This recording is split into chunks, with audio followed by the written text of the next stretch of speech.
दोस्तों, सावन का पावन महीना चल रहा है और इस पावन महीने में एक बहुत ही खास पर्व आता है जो शुक्ल पक्ष की पंचमी को मनाया जाता है, जिसे नाग पंचमी के नाम से जाना जाता है।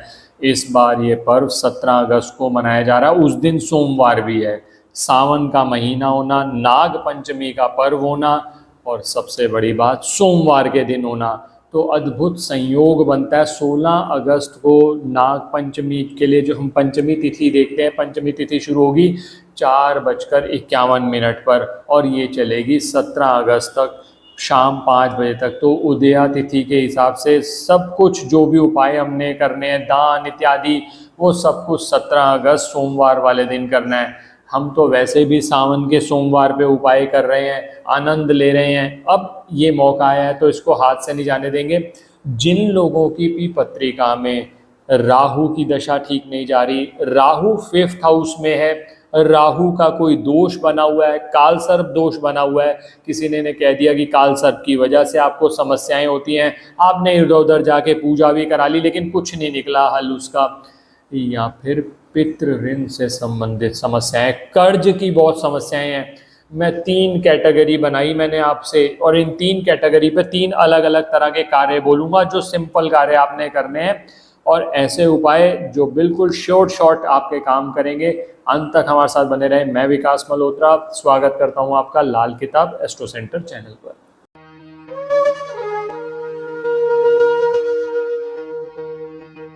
अब दोस्तों, सबसे पहले बात कर लेता हूँ राहु दोष पे। राहु की दशा ठीक नहीं चल रही या राहु से संबंधित आपको बहुत दिक्कतें आ रही है। राहु से संबंधित जो दिक्कतें होंगी ना दोस्तों, वो अचानक कोई काम में बाधा आ जाना, कोई काम का अटक जाना, ये सब कुछ राहु की वजह से होता है। और दोस्तों, अगर राहु की पोजीशन आपकी पत्रिका में ठीक नहीं है ना, तो ये वाला उपाय आपने करना है।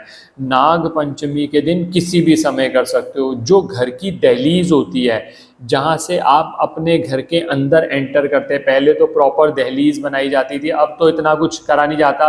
अब तो ऐसा चौखट का कंसेप्ट आ गया है कि छोटी चौखट बना लो, और कई जगह तो वो भी नहीं मिलती। लेकिन मेन एंट्रेंस का दरवाज़ा जिससे आप घर के अंदर घुसते हैं, आप वो देख लीजिए, उसमें अंदर की तरफ से एक मिट्टी का दिया लेंगे। दहलीज की बात क्यों कर रहा हूँ? क्योंकि दहलीज राहु से संबंधित है। मिट्टी का दिया ले लीजिए, उसमें सरसों का तेल डालिए, 5 काले तिल डालिए और एक छोटा सा मंत्र, ओम भ्राम भ्रीम भ्रौम सा रावे नमः। ओम भ्राम भ्रीम भ्रौम सा रावे नमः नहीं होता तो ओम रावे नमः, ये 9 बार जाप कर लीजिए। अंदर की तरफ होगा दोस्तों, ये ध्यान रखिएगा, दरवाजे के अंदर की तरफ होगा ये उपाय। थोड़ी देर के लिए दीपक वहाँ जलने दीजिए, तो उसको उठा लीजिएगा उसके बाद, और आपका ये कार्य, ये उपाय आपका राहु से समस्या जो भी आपकी आ रही है उससे आपको बहुत मदद करेगा। अच्छा, एक चीज़ और मैं आपको बता दूं आगे बढ़ने से पहले, 2 छोटे छोटे कार्य नाग पंचमी पे बहुत ज़रूरी हैं जो आप ध्यान में रखेंगे। पहली बात दोस्तों, ये बहुत ज़्यादा प्रचलित हो जाता है कि नाग पंचमी के दिन सांपों को दूध पिलाओ।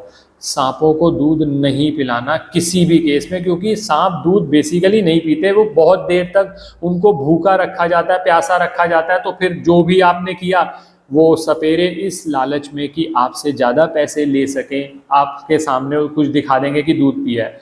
तो सबसे पहली बात तो ये करनी है, नाग पंचमी पे आपको सांपों को दूध नहीं पिलाना। अगर बहुत ज़्यादा आपको शौक चढ़ रहा है ना कहीं पर भी, तो पानी पिला देना, दूध मत पिलाना। पहला काम तो ये करना है। और दूसरा काम दोस्तों, जो हर किसी व्यक्ति को करना है, उस दिन कोशिश करिएगा, घर में शिवलिंग है तो घर में पूजा कर लीजिएगा, नहीं तो अगर मंदिर आसपास, घर के आसपास मंदिर में, आप एक तांबे का लोटा लीजिए, उसमें जल लीजिए और 5 चावल डाल लीजिए। उसमें नॉर्मल चावल, अखंडित हो, बढ़िया क्वालिटी के 5 चावल के दाने डालकर आप जलाभिषेक जरूर करिएगा। ये कार्य तो सभी लोग कर सकते हैं और सभी लोगों को करना चाहिए ये कार्य।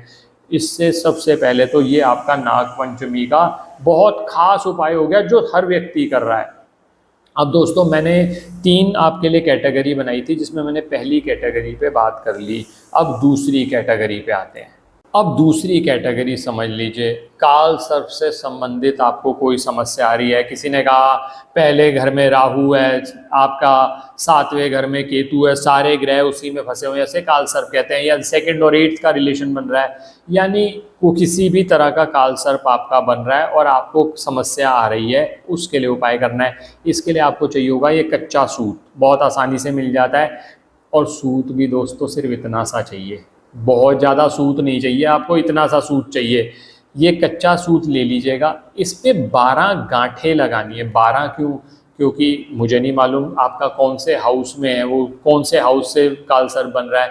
आप 12 अलग अलग तरह के कालसर्प योग बताए गए हैं, आप 12 गांठें लगा लीजिएगा। और ये गांठें लगाकर जब आप शिव मंदिर में जाएंगे, ये घर पे मत करिएगा, शिव मंदिर में करिएगा। वहाँ पर जल तो चढ़ाएंगे ही आप, चावल के दाने, जैसे मैंने आपको बताया 5 चावल के दाने उसमें मिक्स करके चढ़ाएंगे। साथ में ये जो 12 गांठें लगाई हैं ना, ये 12 गांठें सूत की ये शिवलिंग पर रख दीजिएगा। और मन ही मन काल सर्प से मुक्ति के लिए भोले बाबा को प्रार्थना करिएगा। भोले बाबा तो कालों के काल हैं, महाकाल हैं। आपका जो भी काल सर्प से संबंधित समस्या है, सबसे छुटकारा मिलेगा। ओम नमः शिवाय मंत्र का 9 बार मिनिमम जाप कर लीजिएगा। फिर ये जो आपने 12 गांठें लगाई है ना, ये उठा लीजिएगा और फिर इसको किसी भी पीपल वृक्ष के नीचे छोड़ दीजिएगा। गाड़ना नहीं है कुछ भी, पीपल वृक्ष के नीचे छोड़ दीजिएगा। काल सर्प से संबंधित जो समस्याएं, आपने लाखों रुपए की पूजा करा ली होगी, उपाय करे होंगे, इस उपाय को नियमित तौर पर करेंगे, हर नाग पंचमी पे कोशिश करना, आपको जरूर मदद मिलेगी। तो ये मैंने 2 कैटेगरी पे आपसे बात कर ली। अब तीसरी कैटेगरी पे आता हूँ। तीसरी कैटेगरी में आता है अगर पितृ ऋण से संबंधित समस्याएं हैं, कर्ज की मुक्ति नहीं हो पा रही। पितृ ऋण जब भी होगा ना, उपाय भी करोगे लाभ नहीं होता। पितृ दोष किसी ने बताया हुआ है, स्पेसिफिक उपाय भी बात करूंगा आगे जब पितृपक्ष आएगा। पहले भी हमने पिछले सालों में बहुत सारे डिस्कस किए हैं, आप उन वीडियोस को देख लीजिएगा। और जो आएगा तब भी बात करूंगा। फिलहाल अभी जो मैं बात कर रहा हूँ ये जरूर करके देखिएगा। ये उपाय आपको आप शाम के टाइम करें तो ज़्यादा अच्छा है। आपने इसमें करना क्या है, पितरों के नाम, पितरों का नाम स्मरण कर लो। पितरों के नाम स्मरण करने के बाद एक छोटी सी राशन किट बनानी है। अब ये राशन किट क्या है, ये आइडिया मैं इस तरह से लेकर आया हूँ कि हर व्यक्ति, देखो दोस्तों क्या होता है कि जैसे मान लीजिए हमने पूड़ी बनाई, छोले बनाए, हम एक को देते हैं, 2 को देते हैं, 4 को देते हैं। अब एक ही दिन जब बहुत लोगों को वितरित हो जाते हैं तो वो खा नहीं पाते और वो वेस्ट होता है। भोजन की वेस्टेज नहीं होनी चाहिए। तो मेरा आइडिया राशन किट का क्या है, इसमें आप 3-4 चीज़ें मैं बताऊंगा। आप चाहे तो अपने आइडिया से इसको और बढ़ा लीजिएगा या एक आधी आइटम कम कर लीजिएगा। इसमें करना क्या है, आप आटा ले लीजिए या चावल ले लीजिए, 1 किलो, 2 किलो, 5 किलो, 4, जो भी आपने लेना है, प्लस चने की दाल ले लीजिए, थोड़ा सा गुड़ ले लीजिए, काले सफ़ेद तिल जरूर लीजिएगा, काले सफ़ेद तिल डाल दीजिएगा उसके अंदर, सेंधा नमक ले लीजिएगा। ये आपकी राशन किट तैयार हो गया। बहुत लोग कहते हैं सर हम इसमें और दालें भी ऐड करना चाहते हैं, कर लो, इसके अंदर जितनी ऐड करनी है। प्लस इसके साथ रखो कुछ दक्षिणा, और किसी भी गरीब व्यक्ति को नाग पंचमी के दिन ये दे दो आप। देखिएगा दोस्तों, जो पितृ ऋण से अपने पितरों का स्मरण करते हुए ओम पित्राय नमः मन ही मन जाप करते हुए दे दीजिए। और ये उपाय दोस्तों कोई भी कर सकता है। ये राशन किट तो, क्योंकि नाग पंचमी हो गई, अमावस्या है, पूर्णिमा है, इस पे कुछ ना कुछ दान हम अपनी सामर्थ्य के अनुसार नियमित तौर पर निकालते हैं। और नाग पंचमी तो बहुत खास अवसर है, खासकर तब जब वो सोमवार वाले दिन आए। आप करके देखिए, लाभ जरूर होगा। तो दोस्तों मैंने 3 कैटेगरी के उपाय बताए हैं, आप स्पेसिफिक कैटेगरी देख लो या जो मैंने जनरल चीज़ें बताई हैं वो जरूर करने हैं हमने उपाय। आशा करता हूँ वीडियो पसंद आया होगा। अगर वीडियो पसंद आया तो लाइक करें और बाकी लोगों के साथ भी शेयर करें। और भोले बाबा के दरबार में ओम नमः शिवाय मंत्र का जरूर लिखें। ओम नमः शिवाय। दोस्तों आपको नाग पंचमी की अभी से बहुत बहुत शुभकामनाएं।